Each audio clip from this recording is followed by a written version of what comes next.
I want you to think about every person you've ever known who tried to get ahead financially. Maybe it was a coworker, a neighbor, a family member. Maybe it was you. They worked hard, they got a raise, they tried to save a little here and there, and yet somehow, a few years later, they were in almost exactly the same spot they started.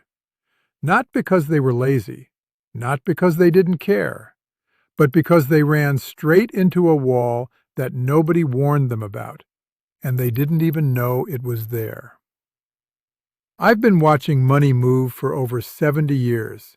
I've seen fortunes built and fortunes destroyed. And one of the most consistent patterns I've ever observed, more consistent than any market cycle, any economic trend, any business model, is what happens to people right around the $10,000 mark. Not $100,000, not $1 million, $10,000. That's the wall. And almost nobody in this country understands why it exists, what it does to you, or how to get past it. By the time you finish this video, you're going to understand exactly what that wall is, why it stops most people cold, and the specific mindset shift that separates the people who break through it from everyone who spends their whole life banging their head against it. Because here's the truth. The $10,000 wall isn't about money. It's about identity. And that's why it's so hard to cross.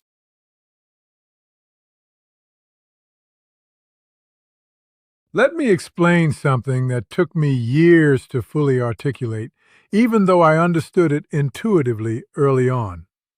Most people think the biggest financial challenge in their life is making more money. It isn't.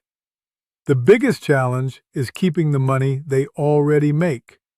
And nowhere is that challenge more brutal than at the $10,000 threshold. Here's what happens. Someone starts to get their finances in order. They cut back a little. They work some extra hours. They build up savings. And for the first time in their adult life, they look at their bank account and see $10,000 sitting there. Now, what happens next is the most important financial moment of their life, and almost nobody treats it that way. Some people see that $10,000 and their brain lights up with everything they've been denying themselves. A newer car, a vacation, new furniture, a down payment on something shiny. They feel like they finally have permission to spend because they've been deprived for so long. And just like that, the $10,000 is gone. They're back to zero. The cycle resets. The wall wins. Other people, a smaller group, see that same $10,000 and ask a completely different question. They don't ask, "What can I buy with this?" They ask, "How do I make this the beginning of something that never stops growing?" That question, that single reframe, is the difference between someone who stays where they are their entire life and someone who builds real, lasting wealth. I know which question sounds obvious when I say it out loud, but when you've got $10,000 in your account and you've been scraping by for years, the pull to spend it is almost physical. It's emotional. It's deeply human. And the financial industry, the advertising industry, the consumer economy, they are all counting on you to give in to that pull. Every single time.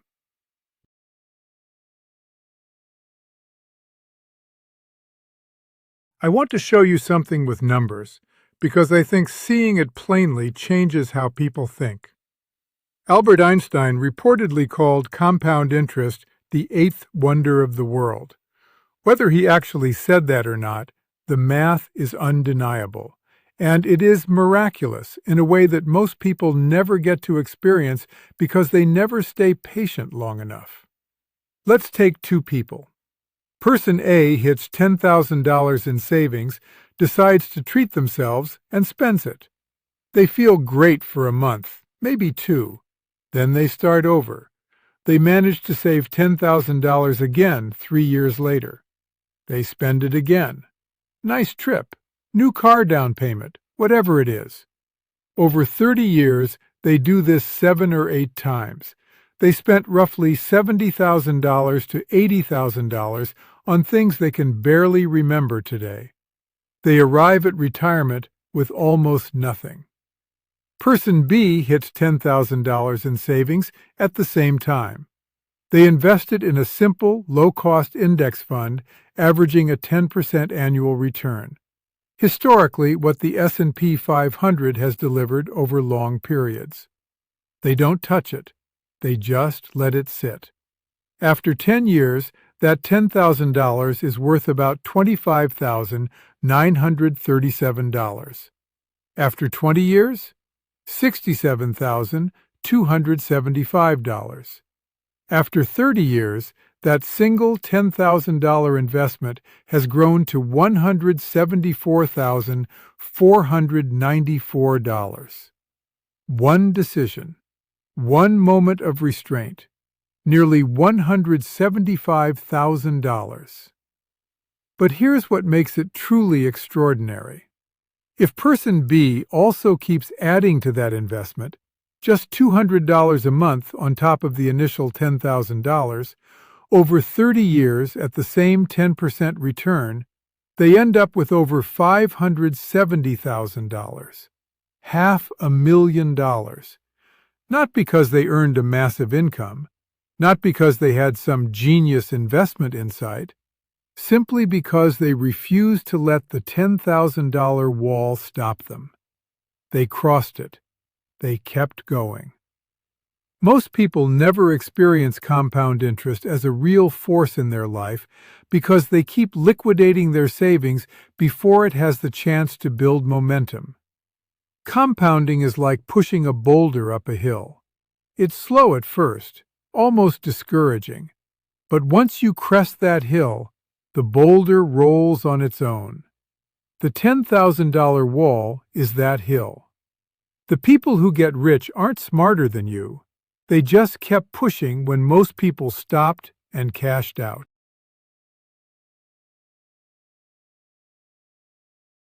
Now I want to talk about the 3 specific traps that are deliberately positioned right at the $10,000 threshold. These aren't accidents. These aren't coincidences. These are features of the consumer economy, and they are extraordinarily effective at making sure most people never get to keep their $10,000 long enough for it to matter. Trap number 1, the lifestyle inflation trap. The moment people see a real number in their bank account, they begin expanding their lifestyle to match it. I've seen it hundreds of times. A person saves $10,000 and suddenly feels rich enough to upgrade their apartment, buy a newer phone, start eating at better restaurants. Each individual upgrade seems small and reasonable. Together, they erase every dollar that was ever saved. Lifestyle inflation is the silent killer of wealth. It doesn't feel like a mistake. It feels like a reward. That's what makes it so dangerous. Here's the rule I've lived by. Your lifestyle should grow at half the rate of your income. If your income goes up 20%, your lifestyle can go up 10%. The rest gets invested. That gap between what you earn and what you spend, that gap is where wealth is built. Wealthy people protect that gap like their life depends on it, because financially speaking, it does. Trap number 2, the emergency illusion trap. A lot of people keep their $10,000 earmarked as an emergency fund, which is actually smart. But then they define emergency so broadly that the money disappears anyway. A car repair is an emergency. Replacing a broken appliance is an emergency. A great deal on a vacation is somehow also an emergency. A sale that ends this weekend becomes an emergency. Before long, the emergency fund has been spent on non-emergencies and there's nothing left. Here is what I recommend. Keep 3 to 6 months of actual living expenses, rent, utilities, food, transportation, in a high-yield savings account. Not in your checking account where it's easy to access impulsively. A separate account, ideally at a separate bank. Make it slightly inconvenient to access. That friction matters more than people realize. The rest of your savings above that baseline goes to work immediately. It doesn't sit in cash, losing ground to inflation. It gets invested. Trap number 3, the identity crisis trap. This is the one nobody talks about, and in my view, it's the deepest and most powerful of the three. When people grow up without money, when their entire community, their family, their self-image is built around being someone who doesn't have much, having $10,000 in the bank creates a psychological dissonance that is genuinely uncomfortable. It doesn't feel right. It feels unfamiliar, like wearing a suit that doesn't fit. And so, unconsciously, not because they're foolish, but because human beings are wired to seek identity consistency, they find ways to get rid of the money. They loan it to a friend or family member who never pays it back. They make an impulsive investment in someone's business idea. They just spend it gradually on nothing in particular. And they exhale. Because now the bank account matches who they believe themselves to be. The tension is resolved, the discomfort is gone, and the wall has won again. The only way through this trap is to consciously rebuild your identity before the money arrives. You have to start thinking of yourself as someone who saves, someone who invests, someone who lets money accumulate before you have the money to prove it. Because if you wait until you have the money to change your identity, you'll spend the money before the identity ever changes.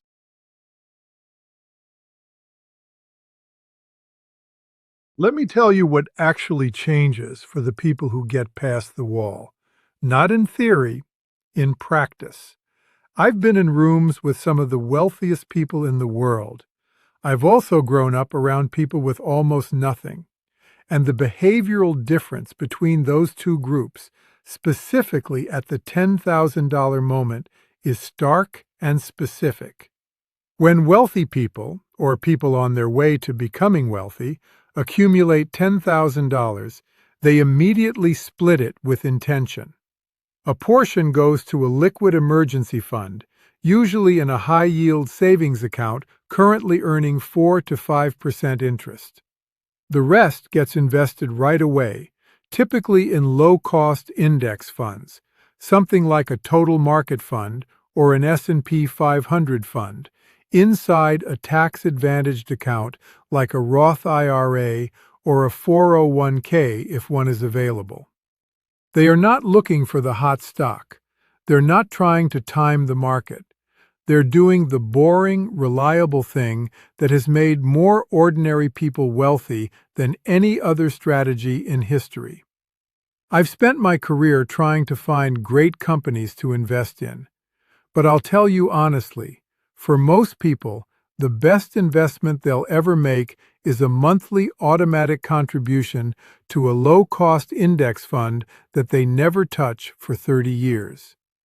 I know that's not exciting.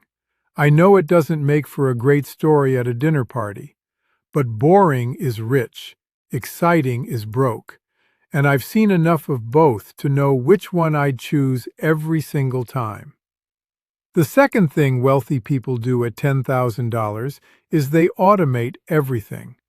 The money moves from their paycheck to their savings to their investments before they ever see it. They don't rely on willpower. They don't rely on discipline in the moment. They engineer the system so the right thing happens automatically. Willpower is a limited resource. Everyone runs out of it eventually. The most financially successful people I know don't use willpower to save. They use automation. If you're waiting until you have extra money left over at the end of the month to invest, you'll never invest. There's never extra money at the end of the month. The money always finds somewhere to go. You have to take it off the top automatically before you can spend it. Pay yourself first is one of the oldest pieces of financial advice in history. It's old because it works.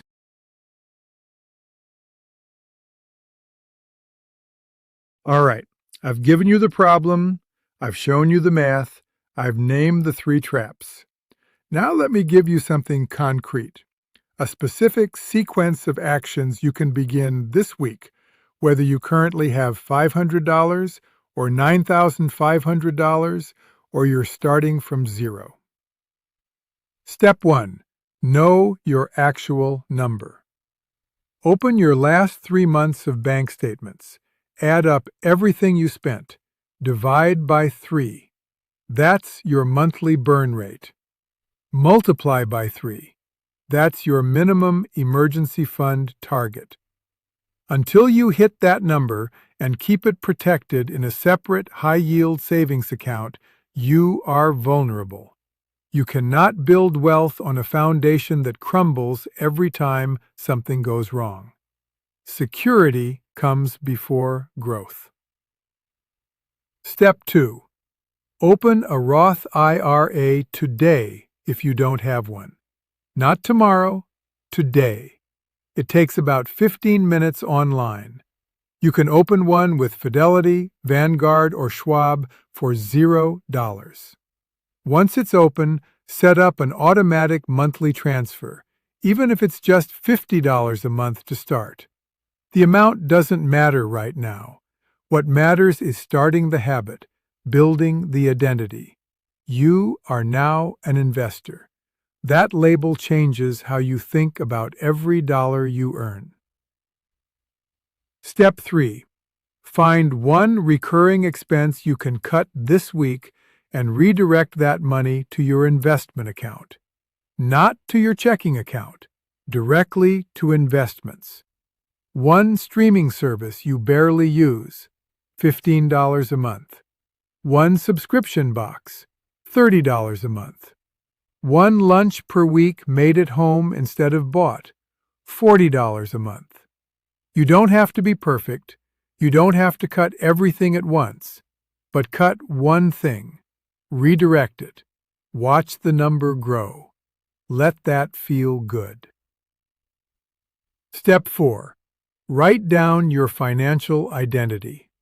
One sentence. I am someone who saves before I spend. I am someone who invests every month no matter what. I am someone who lets money compound. Read it every morning. It sounds small. It sounds almost embarrassingly simple. But your behavior follows your beliefs, and your beliefs follow your words. Change the words first. The behavior will follow. There is no trick. There is no shortcut. There is no single investment, no hot stock, no cryptocurrency, no business opportunity that will reliably take you from broke to wealthy. What takes people from broke to wealthy, what has done it for millions of ordinary people over the last 100 years, is this. Spend less than you earn, invest the difference consistently, and leave it alone long enough for compound interest to do what it always does to patient people. The $10,000 wall is real. It has stopped more people than any recession, any stock market crash, any economic crisis in modern history. Not because $10,000 is a lot of money. It isn't. But because of what people do when they finally have it. The people on the wealthy side of that wall made one decision differently. They saw $10,000 not as an arrival, but as a beginning. Save this video. Share it with someone you care about. Subscribe if you want more straight talk about building real wealth from where you actually are. And here's your homework. Tell me in the comments the one thing you're going to do differently after watching this.